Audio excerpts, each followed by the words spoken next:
Sur la résistance, vous avez dit qu'il faut expliquer la résistance et comment il a... La résistance n'est pas un parti politique. La résistance, c'est un droit, un devoir. La résistance n'est même pas un mouvement. Ce n'est même pas un mouvement. Prenez la résistance comme un programme ad hoc que je coordonne. C'est tout. La résistance, ce n'est pas quelque chose qui est quelque part, qui a un chef, un demi-chef, un... Non. C'est un droit, un devoir. Et qui est né comment? La résistance est née lorsque Talon a exclu. C'est l'exclusion qui a amené la résistance. S'il n'y avait pas l'exclusion, personne ne dirait rien.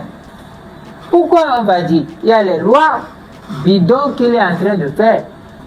Mais nous savions que les lois qu'il est en train de faire sont des lois scélérates.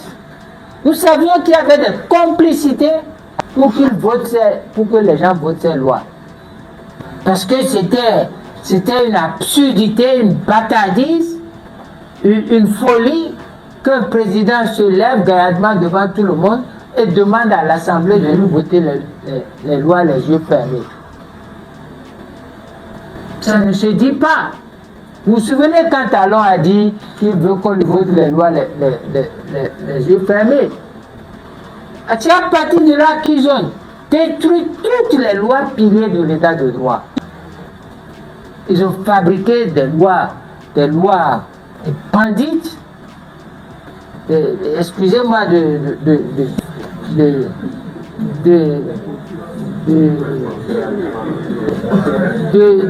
la cruauté, parce que je ne veux pas porter de gants pour dire des lois puantes,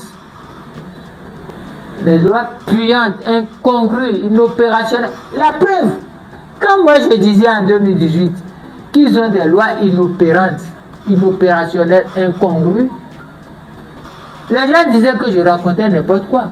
Mais les lois là, est-ce qu'ils sont arrivés à respecter ou à exécuter une seule de leurs propres lois? Non! Ils ne peuvent pas.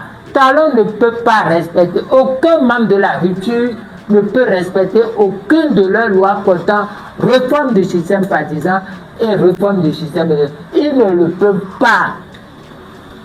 Ils ne le peuvent pas parce qu'ils ne savent pas comment faire une loi. Une loi, il faut au moins trois choses.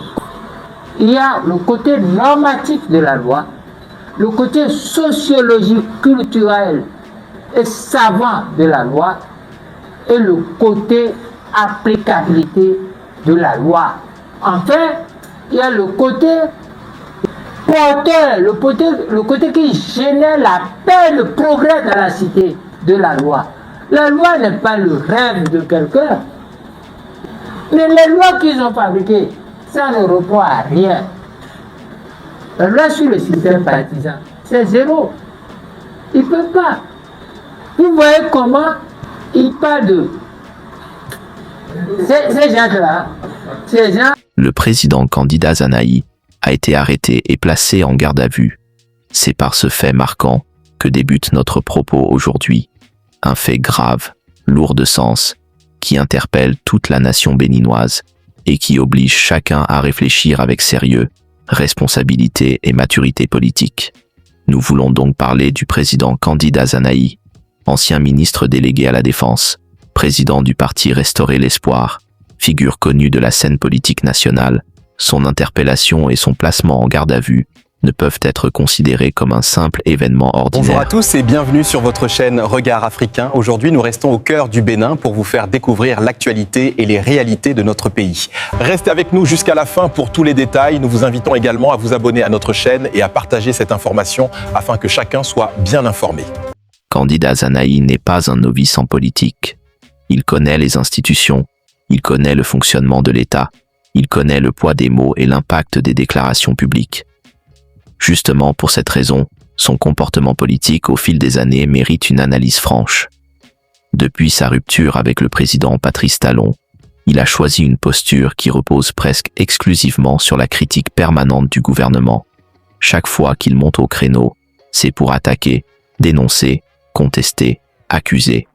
Jamais ou presque jamais pour reconnaître un effort, saluer une action positive ou encourager une initiative bénéfique au peuple béninois.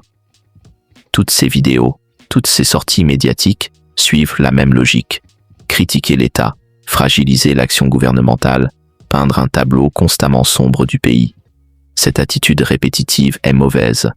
Mauvaise pour le débat démocratique, mauvaise pour la cohésion nationale, mauvaise pour la confiance des citoyens envers leurs institutions. Une opposition responsable ne peut pas se limiter à dire que tout est mauvais, que rien ne marche, que tout est à rejeter. Cela devient alors non plus une opposition constructive, mais une opposition de destruction. Il faut le dire sans détour, critiquer l'État à chaque occasion n'est pas une preuve de courage politique. C'est souvent une facilité. Le peuple attend mieux de ses leaders. Il attend des propositions, des alternatives crédibles, une vision claire. Or, quand la parole politique devient uniquement un instrument de dénonciation permanente, elle perd sa noblesse et son utilité. Pendant ce temps, le président Patrice Talon, démocratiquement élu par le peuple béninois, continue d'agir. Le Bénin avance.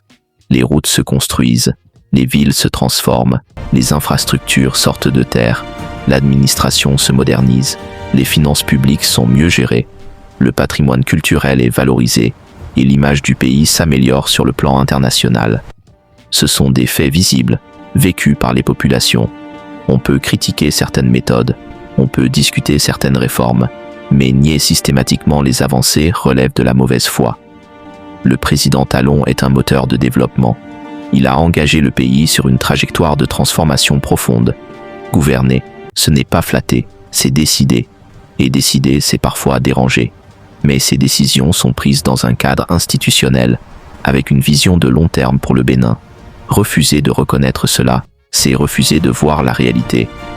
Il est également important de rappeler que Candide Azanahi a lui-même participé à l'accession de Patrice Talon au pouvoir en 2016. Il croyait alors à un projet, à une vision. Les désaccords politiques sans choc sont normaux, mais ils ne devraient jamais conduire à une hostilité permanente contre l'État. Une rupture politique ne justifie pas une remise en cause constante de l'autorité publique. Dans un contexte national marqué récemment par une tentative de coup d'État déjouée, la prudence dans les discours devient une exigence. Les mots peuvent enflammer, les paroles peuvent fragiliser, les attitudes peuvent encourager des dérives. Même si son parti a condamné officiellement la tentative de coup d'État, il est indispensable que les actes et les discours quotidiens soient en cohérence avec cette condamnation. Être opposant ne signifie pas être contre la République. Être critique ne signifie pas vouloir affaiblir l'État. Le Bénin a besoin d'une opposition forte, mais surtout responsable, consciente que la stabilité du pays est un bien précieux. La politique ne doit pas être une guerre permanente contre les institutions, mais un espace de débat, de proposition et de construction. À l'approche de l'élection présidentielle de 2026, le pays a besoin de sérénité, de maturité et de responsabilité. Les ambitions personnelles ne doivent pas prendre le pas sur l'intérêt national. Le développement, la paix sociale et l'unité doivent rester les priorités absolues. En définitive, l'arrestation et la mise en garde à vue du président Candide Azanahi doivent servir de leçon à tous les acteurs politiques. La critique permanente de l'État n'est pas une bonne voie. Elle affaiblit la démocratie au lieu de la renforcer.